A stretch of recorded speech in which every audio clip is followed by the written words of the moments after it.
سلام به همراهان صفحه من. خیلی خوش اومدین. من پونم و امروز اومدم با آموزش پخت یه نون خیلی راحت، خوشمزه و سسوته. یه نونی که به شدت پیشنهاد میشه برای افطاریاتون و یا مهمونیاتون یا حتی به عنوان یه فینگر فود جذاب که میتونید وسطش رو با انواع فیلینگ ها پر بکنید. بریم با هم بپزیم. مواد اولیه این نون خیلی راحت و در دسترس هستش. برای شروع 3 تا تخم مرغ رو میشکنیم داخل کاسه. اگر تخم مرغ هاتون رو بذارید به دمای محیط برسه خیلی راحت تر هم میخوره.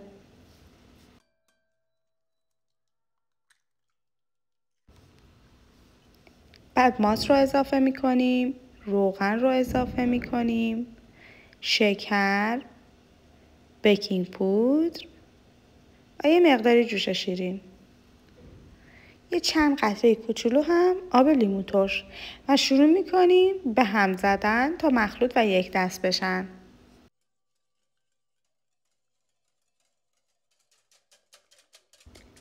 خیلی نیاز به هم زدن نداره، همین قدری که یک دست بشه کفایت میکنه. بعد نمک رو اضافه میکنیم و کم کم طی 3 مرحله آرد رو الک میکنیم و مخلوط میکنیم.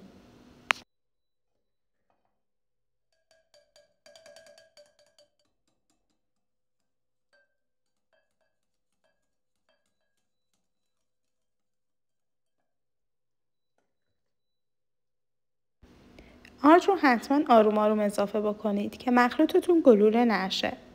اگر هر جایی دیدید که مخلوط سنگین شده و خیلی سخت هم میخوره از لیسک کمک بگیرید.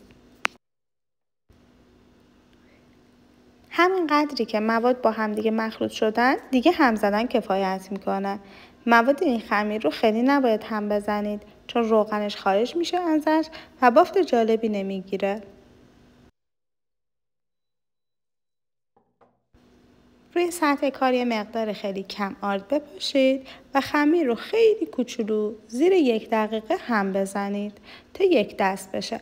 این خمیر نیاز به استراحت نداره.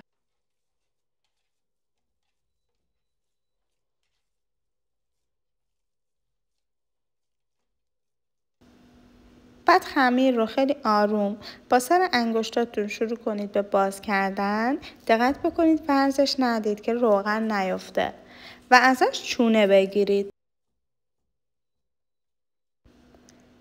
میتونید اگر میخواید همشون یک اندازه بشن اونها رو وزن بکنید. به این صورتی که من انجام دادم تقریبا 16 تا چونه به من داد.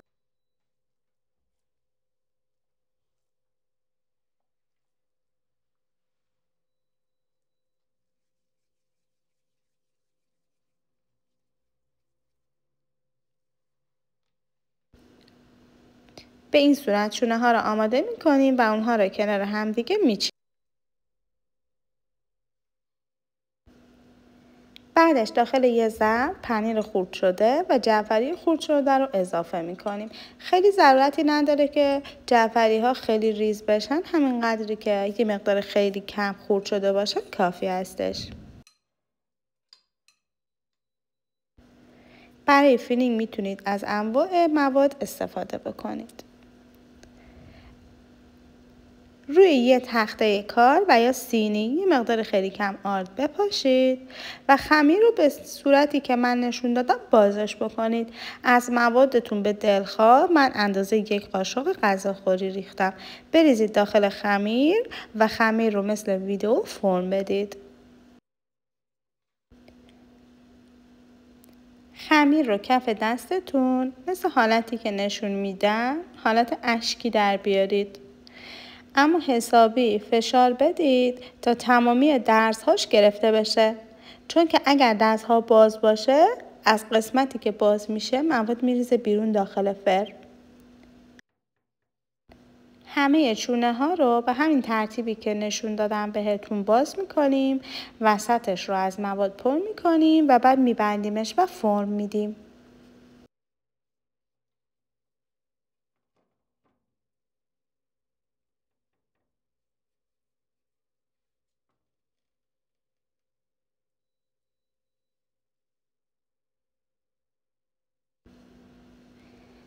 به کمک 2 انگشتتون کاملا فاصله باز شده خمیرها رو بپوشونید تا درزهاش کاملا بسته بشه.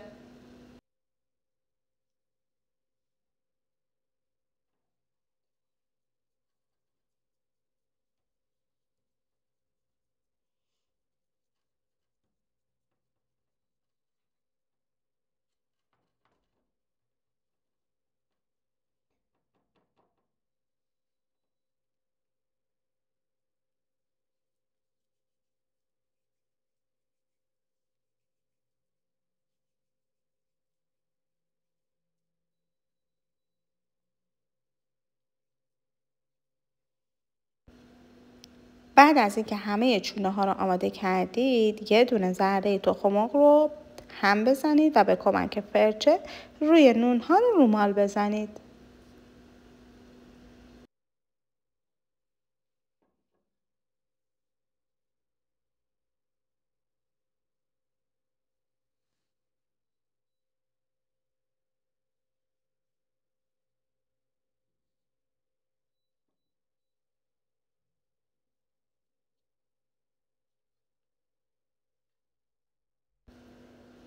بعد از اینکه رومال تموم شد، به دلخواه روی خمیر و کنجد میپاشیم. دیگه آماده است برای پخت. اما قبلش به کمک یه چاقوی تیز و یا تیغ روی سطح خمیرها رو شیارهای عمیق میزنیم. به مدت نیم ساعت میره داخل فرن در دمای 180 درجه تا بپزه. و به به، نون خوشمزه ما آماده شده. این نون با وجودی که خمیر مایه نداره اما خیلی بافت ترد و خوشمزه‌ای داره و اون مواد میانیش قوقا میکنه. اگر هنوز کانال منو سابسکرایب نکردید، سابسکرایبش کنید همین الان که هر روز آموزش‌های جدید داریم.